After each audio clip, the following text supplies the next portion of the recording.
Revenons-en aux perversités de l'expérience commune. Qu'est-ce qui est mauvais en moi? Qu'est-ce qui est méchant en moi? Qu'est-ce qui est menteur? Qu'est-ce qui accuse les autres, se réjouit parfois de leur peine et provoque leur malheur? Consciemment ou inconsciemment, car les sources de la perversité ne sont pas toujours connues de nous. Certains diront même qu'elles ne sont pas toujours humaines. De même que l'ange peut être considéré comme meilleur que le meilleur de soi-même, le démon peut être considéré comme pire que le pire de soi-même. Qui ne connaît son ange et son démon ne se connaît pas encore. Quel homme peut prétendre n'avoir jamais fait l'expérience d'actes de grandeur et de bonté qui l'étonnent et lui font se demander « Était-ce moi ?» Qui n'a fait l'expérience de pensées, parfois d'actes criminels qui l'étonnent et lui font se demander « Était-ce moi ?» Dans le livre de Job, le Satan, qui deviendra dans l'évangile Oponeru, est considéré comme fils de Dieu. Ce n'est donc pas un Dieu face à Dieu. La tradition biblique, à la différence du masdéisme babylonien qu'elle traverse, n'est pas dualiste, opposant un Dieu du bien à un Dieu du mal.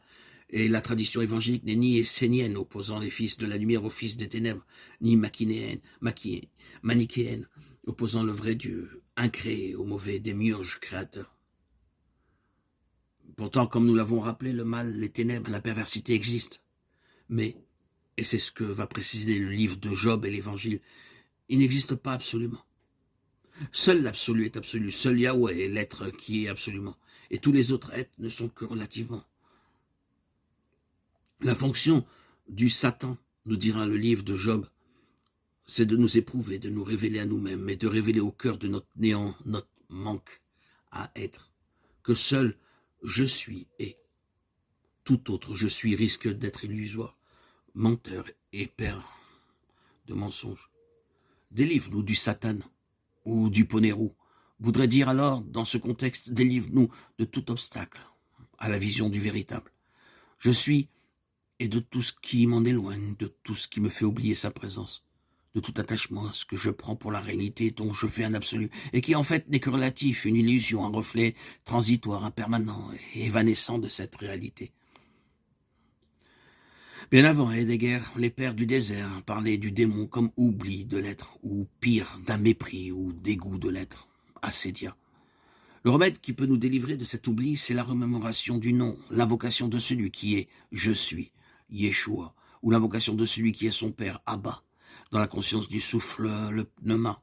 Ce qui peut nous délivrer du mépris, du dégoût de l'être, c'est l'humilité, la patience, et de nouveau l'invocation du nom. Reviens à ton centre, reviens à ton cœur, reconnais que je suis et tu trouveras la paix. Le Satan ou Poneru dont parle l'Évangile est également qualifié d'accusateur ou de culpabilisateur. Les pères du désert, s'inspirant du livre de l'Apocalypse, disaient que le signe certain que nous sommes délivrés du démon, c'est lorsque nous cessons d'accuser et de culpabiliser nos frères, de les juger. Il est mort, l'accusateur de nos frères. Cela rejoint l'enseignement de Yeshua.